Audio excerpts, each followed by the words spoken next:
So we've got the configuration for a topic right here. Now let's focus on the producer so that we can produce stream of events. So back to IntelliJ, and still within config, let's create a new class. This will be named as Kafka producer and then config. Let's annotate with add configuration here, and we're going to have a few things. So one is, if I put this full screen, I want to have the variable that will hold the Bootstrap server URL, so private and then string and then Bootstrap service, and this will come from value. And remember, so within our configuration file we have spring dot and then Kafka. And if I show you, so here basically I just want this, take that, go back, and let me just replace here, job done. Now we need to have the configuration that we can pass to a producer factory. Now this has to be in form of a map data structure. So let's just define that, public and then map. And we want to basically have the key to be a string, and then this will be object because it can be anything really. So maybe you want to have an integer or a string or a class or anything, right? So here I'm going to say producer config, and inside let's define the map. So new hash map, extract this to a variable, and I'm going to say props for property.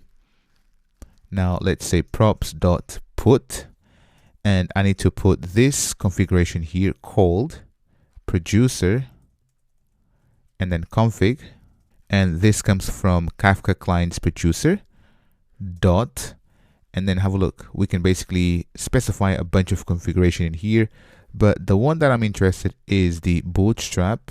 Oops. So Bootstrap service, comma, and then the value will be Bootstrap and then service.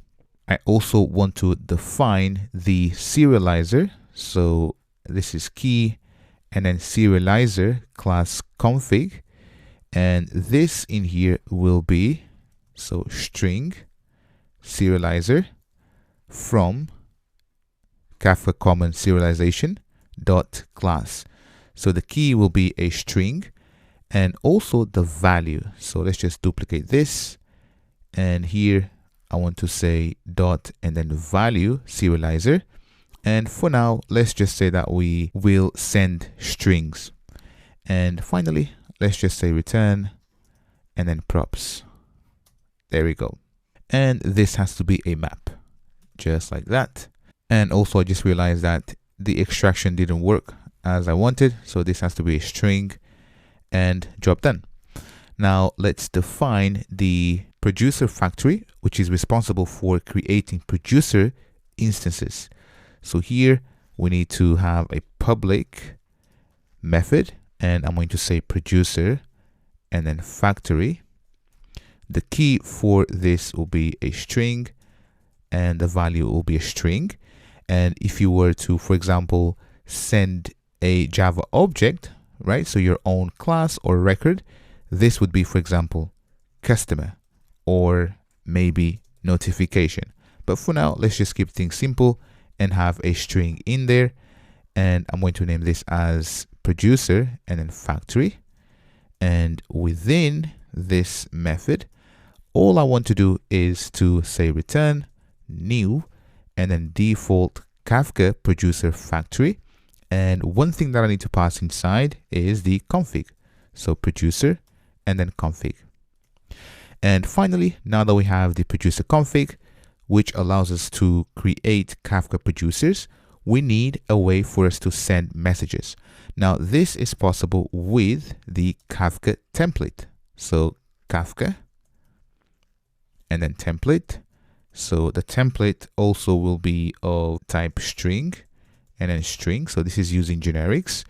And again, if you were to send, for example, a custom object, this will be that custom object data type. So let's just say here Kafka template. And inside of this Kafka template, I want to return new and then Kafka template. And Kafka template, if I press Command P in here, takes the producer factory. Now, this producer factory, let's just instantiate it as a bean. So at and then bean. And let's take this in here, Command C, and we're going to paste it inside here. And so this is using dependency injection now, and then pass the factory inside, and job done. And last but not least, so that this works, we need to say at and then bean. And there we go. Now that we have the producer configuration, next let's go ahead and learn how we're going to send a message to our topic.